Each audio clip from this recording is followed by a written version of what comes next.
Why do we get hiccups? Hiccups, those little surprises that pop up and just won't quit.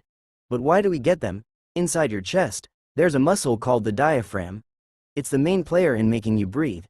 Sometimes, it just gets a little overexcited and jumps suddenly. When that happens, your vocal cords snap shut like a quick gate, hic, and boom, you've got a hiccup.